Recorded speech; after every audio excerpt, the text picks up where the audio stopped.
Another place, though, where perceptions are very different in Europe, if not the U.S., from India, is on politics. There is widespread reporting in the Western press about MPs from the opposition party losing status, about Muslim minorities in India being subjected to violence.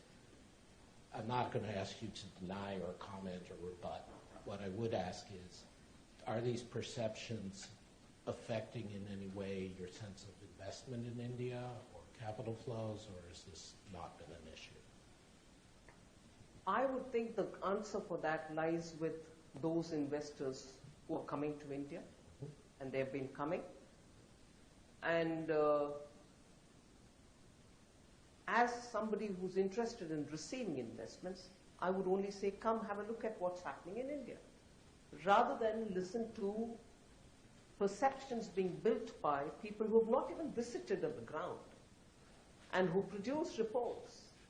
Again, you know, emerging markets do carry this burden of, you're the emerging market, you have every business to ask us for help, or every business to speak about, every issue on which you need to play a constructive role, but yet the prescriptions are ours. I would want to ask if human, that's not to say, or not to even imply that I accept the perception that you're referring to. India has the second largest Muslim population in the world. And that population is only growing in numbers. If there is a perception, or if there's in reality, their lives are difficult or made difficult with the support of the state, which is what is implied in most of these write-ups, I would ask, will this happen in India, in the sense, will the Muslim population be growing than what it was in 1947? As opposed to, let us say, I take the name of the country and therefore the contrast can be sharper, as opposed to Pakistan, which was formed at the same time. India was divided into two, Pakistan. Pakistan declared itself an Islamic country, but however is said, minorities will be protected. Every minority has been dwindling in its number, or if I may use the word which is harsher, decimated in Pakistan. Even some of the Muslim sects have also been decimated. Violence prevails against Muhajirs, Shia, and every other group you can name, which is not accepted by the mainstream, I don't know, Sunnis probably. Whereas in India, you would find every strand of Muslim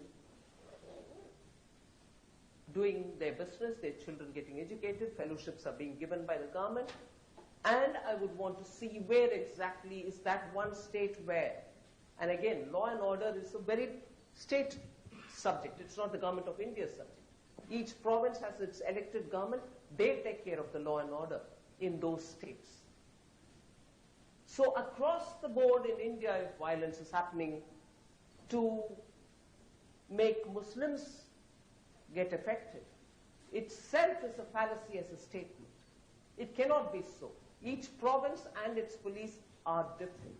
They are run by the elected governments in those provinces.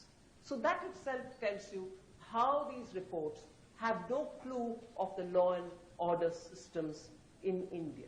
To say it's all the blame of government of India, I would want to say, then tell me, between 2014 and today, has the population dwindled? Has the deaths been disproportionately high in any one particular community? So I would rather invite these people who write these reports to come to India. I host them. I host them. Let them come and let them chat along with me and prove their point. I'm certain there are some journalists who will hear this broadcast, and they may even take you up on that. I'm welcome. No, I understand. You made a sincere offer. I understand that. So let me close on a very narrow finance minister question, since you have to go and you've been very generous with your time.